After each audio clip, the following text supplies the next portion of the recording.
Hello hi నమస్తే ఆదాబ్ నేను మీ #MD welcome to Tollywood bus. మీరు కనుక మొదటిసారి మా వీడియోస్ని చూస్తున్నట్టయితే కనుక మా వీడియోస్ని లైక్ చేయండి, షేర్ చేయండి, మా ఛానల్ని సబ్స్క్రైబ్ చేసుకుని పక్కన ఉన్న బెల్ ఐకాన్ని కూడా యాక్టివేట్ చేసుకోండి. ఇంకా ఇవాళ క్రేజీ అప్డేట్ ఏంటో తెలుసుకుందాం. ఒకప్పుడు టాలీవుడ్లో మోస్ట్ బ్యూటిఫుల్ కపుల్గా నిలిచారు నాగ చైతన్య, సమంత. ఆ జంటకు ఎవరు దృష్టి పెట్టారో ఏమో కానీ ప్రేమించి పెద్దలను ఒప్పించి 3 ముళ్ళ బంధంతో ఒక్కటైన ఆ జంట కొన్నాళ్ళకే విడిపోయింది.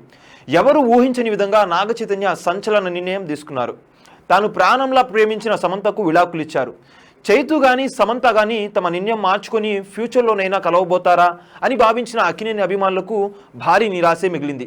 తాజాగా శోభితా ధూళిపాలతో నాగ చైతన్య ఎంగేజ్మెంట్ చేసుకున్నారు. త్వరలోనే పెళ్లి చేసుకోబోతున్నారు.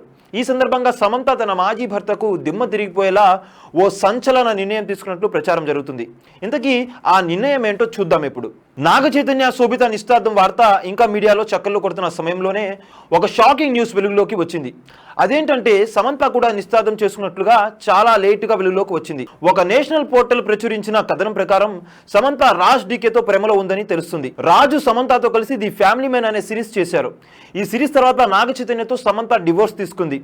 రెడ్డిట్ పోస్ట్ ప్రకారం రాజ్ సమంత చాలా కాలం నుంచి డేటింగ్ చేస్తున్నట్లు తెలుస్తుంది. మరో షాకింగ్ విషయం ఏమిటంటే ఇప్పటికే రాజ్ కి పెళ్ళైంది. అయితే సమంతతో ప్రేమలో పడిన తర్వాత ఆయన తన మొదటి భార్యకు విడాకులు ఇచ్చే ఆలోచనలో ఉన్నట్లు తెలుస్తుంది.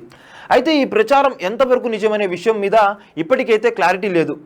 అయితే నాగ చైతన్యతో విడాకులు జరిగిన తర్వాత సమంత పుట్టినరోజును రాజ్ డీకే టీం చాలా గ్రాండ్గా నిర్వహించింది. అప్పట్లో ఈ వీడియో తెగ వైరల్ అయింది కూడా. ప్రస్తుతం రాజ్ డీకే దర్శకత్వంలోనే Samantha Citadel Honey Bunny web series చేసింది. ఈ వెబ్ సిరీస్ త్వరలో అమెజాన్ ప్రైమ్లో స్ట్రీమింగ్ కాబోతుంది. నాగ చైతన్య సమంతలు 2017లో పెళ్లి చేసుకున్నారు.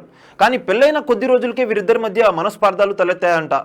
కొంతమంది సినీ పెద్దలు ఈ జంటను కలపాలని చూశారు, కానీ ప్రయోజనం లేకుండా పోయింది. ఆఖరికి 2021లో విడాకులు తీసుకొని తమ పెళ్లి బంధానికి ఫుల్ స్టాప్ పెట్టారు. నిజానికి శామ్ చైతులు సైలెంట్గానే విడాకులు తీసుకున్నారు. కానీ ఆ తర్వాత నటి సమంతని చాలామంది టార్గెట్ చేశారు. ఆ తర్వాత జరిగిన ప్రచారం మరో ఎత్తులా సాగింది. సమంత పైన ఎన్నో ఆరోపణలు, పలు అసత్య ప్రచారాలు చేశారు. భర్తకు ఇష్టం లేకున్నా బోల్డ్ సీన్స్లో నటిస్తుందని, అంతటితో ఆగకుండా సమంతకు తన వ్యక్తిగత స్టైలిస్ట్ ప్రీతం జుకల్కర్తో ఎఫ్ఐఆర్ నడుస్తుందని ఆరోపణలు వచ్చాయి.